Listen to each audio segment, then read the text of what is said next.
Hello and welcome. You're watching the Tov Jewish News Channel. My name is Michael Vilensky and my guest today is Eldad Beck, an author, a journalist, and an expert on everything that is going on in Europe. Eldad, great to have you. Thank you very much for having me, Michael.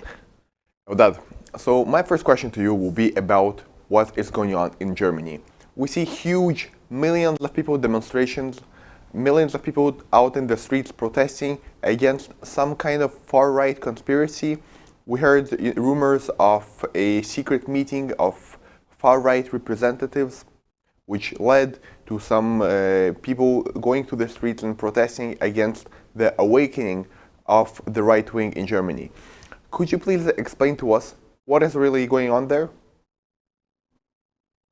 Yeah, well, it is an interesting situation. First of all, to my knowledge, the largest number of persons that went out to the streets was registered last week. We are talking about something like 950,000 people demonstrating against the extreme and radical right.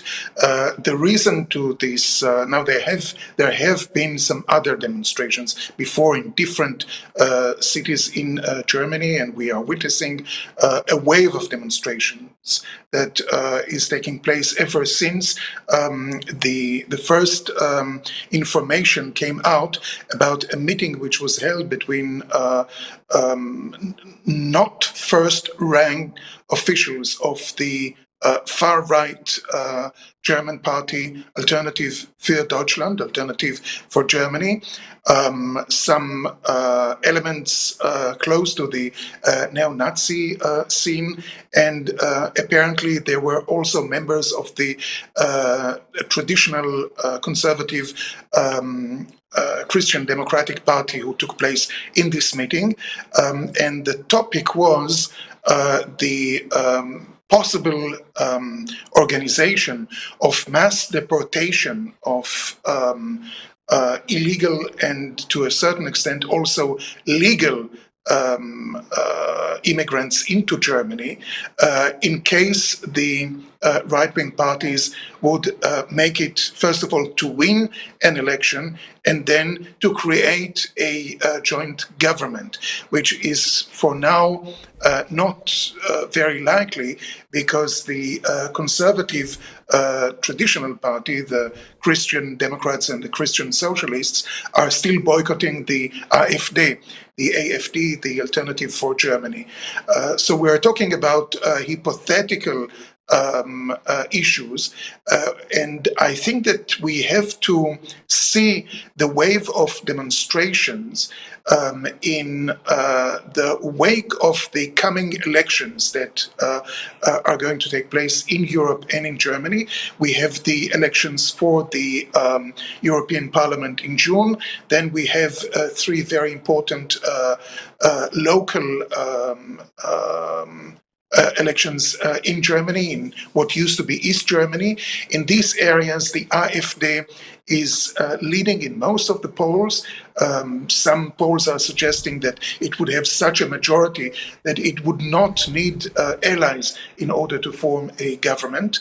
And all polls are actually showing that the AfD has become the second biggest party in German politics in case there would be a general election next Sunday, which is not going to be the case.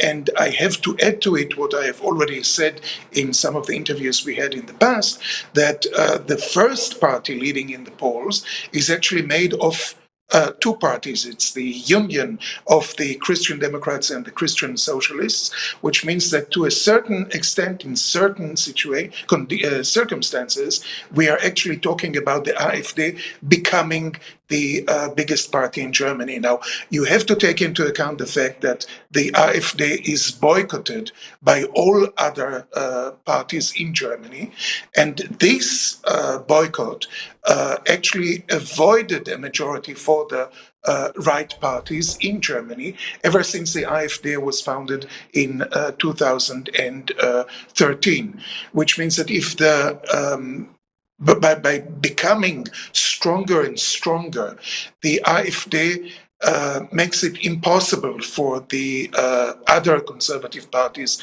to create a government, which means that they would have to either make governments with the Social Democrats or with the Greens, but you would not have a right-wing government in Germany.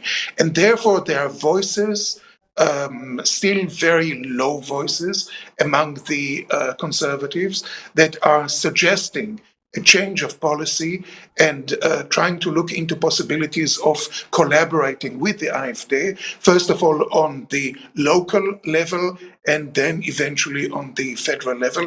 But we are in at the very beginning of this process, which means that the demonstrations are largely exaggerating the importance of the meetings that were taking place and the so-called preparations for taking over the power. That if we look at the situation in Germany through the eyes of Israeli citizens, which parties in Germany are the most pro-Israel? In Germany, we have now a very interesting situation because the current government, which is a center-left government, led by Olaf Scholz, the candidate, the chancellor of the Social Democrats, is one of the most pro-Israeli governments Germany ever had. I would even say, to a certain extent, even more pro-Israeli than some of the governments led by Angela Merkel. But it has mainly to do with the personality of those leading the government. It doesn't mean that the parties who are members of this coalition, the Social Democrats, the Greens, mainly Social Democrats and the Greens, are so pro-Israeli. Quite on the contrary, I think there is a huge gap between the policy which is led by the government and the electorate of these parties, which means that we cannot be sure that this position would go on forever. On the other hand, you have quite solid support coming from the main opposition parties, which are the traditional conservative parties, the Christian Democrats and the Christian Socialists. The Christian Socialists of Bavaria being more pro-Israeli than the Christian Democrats. Now, the AfD, you have persons among this party who are very pro-Israeli, but you also have tendencies in these parties, like in other German parties, who are quite anti-Israeli. And therefore, I cannot speak of a total pro-Israeli tendency of the AfD. One also have to take into account that the AfD is not only boycotted by the conservative parties in Germany, it's also still boycotted by the State of Israel and by the Jewish community in Germany. And since this boycott has been going on, despite the fact that certain persons and elements of the AfD have done quite a lot in order to show their support of Israel, including recognizing Jerusalem as its capital, talking about the legality of the Jewish towns and settlements beyond the Green Line, etc., standing firmly against the BDS movement, the Hezbollah and Hamas. They are starting to get tired of the Israeli boycott, which is also a phenomenon that we detect among other right-wing, far-right parties in Europe that are still being boycotted by Israel. They're just being fed up with this attitude, and I don't think that all along, since these parties are getting stronger and stronger, this would serve the interests of Israel. One of the demands that we hear in the demonstrations that are going on in Germany is to forbid the activity of the AfD and to outlaw it. I don't think it's going to be a very short process if the political level really decides to go on this path. And I really think it would be, at the end of the day, extremely dangerous for the German democracy, because it would mean that you're actually outlawing something like 23 to 25% of the population that intends to vote for the AfD. In some regions in Germany, it's over 30%, and outlawing such segments of the population can be crucial for the future of the German democracy. Eldad, I want to move on to our next topic, the possible deterioration in the relations between Italy and Israel. So you've recently wrote an article talking exactly about this problem. You said that there are some forces who are trying to destroy, the relationship between Israel and Italy. Could you please explain us what were you talking about? Yeah, well, I wouldn't go as far as talking about the destruction of the relations, especially not with the current government, who is a very friendly right government headed by Giorgia Meloni, who also visited Israel to express its solidarity. But there was last weekend a declaration of the Italian Minister of Foreign Affairs, Tajani, who took the place at the head of the Forza Italia party, which was headed by Silvio Berlusconi, a very close friend of Israel until his death recently. And he said that actually Italy suspended weapons giving weapons to Israel immediately after the 7th of October, without actually precising why Italy did it. And he reacted by making this declaration to demands which was brought up by the left-wing opposition, by the Five Stars party, by the leader of this party, the former Prime Minister Conte, and by the new leader of the Social Democratic Party, the Democratic Party, Eli Schlein, whose father is American Jew, who both said that Italy should suspend all Arm supplies? dealing of weapons with Israel, because by doing it, it makes Italy responsible for crimes against humanity, for genocide crimes. The claim that is going on in The Hague, which is completely foundless. But the left all over is making this claim and trying, not only in Italy but also in other European countries, to force governments from giving Israel weapons, which is quite disturbing. Because now in Italy the situation is that there is effectively a law that forbids selling arms to states in war or states who violate human rights. However, strangely enough, Italy still goes on selling weapons to Turkey, and we know that this government is violating human rights and also international law by attacking the Kurds in Syria and Iraq, and nobody comes up with the demand to stop giving it weapons.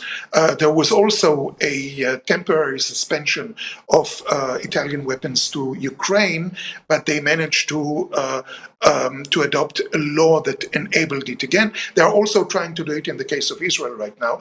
But still, the whole issue of Israel, the stupid accusation of Israel committing genocide, and the demand to stop weaponizing Israel is becoming a political issue in Italy, and it has also to do with the fact that left and right in Italy are engaged in a political fight towards the European elections of June. The left is really hoping to take again the advantage over Meloni's party and its allies, and Israel is becoming a hot topic of this campaign. And is Italy such an important weapons producer that we should really think about its support in terms of weapons, or is that just important as a precedent, as the first country in Europe that won't, supply weapons to Israel because of its position? Yeah, once again, it has to do with a law that is not connected to Israel, but to selling arms to any state that is engaged in war. And they examine now ways of going around this law in order to go on giving Israel weapons. However, Italy is not extremely important in it's only about 5% of weapons being sold to Israel, and even in Italian proportions, Turkey is getting much more weapons than Israel. It would be crucial for the Italian weapon industry if such a law is being applied to Turkey, which I believe should be done. I mean, why do you apply it only in the case of Israel and not in the case of Turkey? But we should not exaggerate the importance of it for Israel. However, the symbolic and the way it's being misused by the left in order to present a precedent, which is not really a precedent, can have problematic consequences.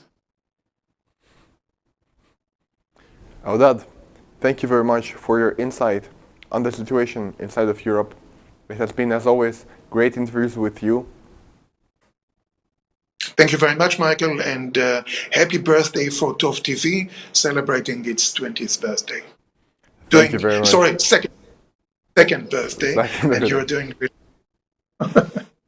Thank you very much, Eldad. I want to say also thank you to all of our viewers that saw this interview.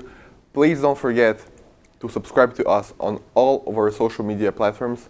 Thank you again, and have a great day.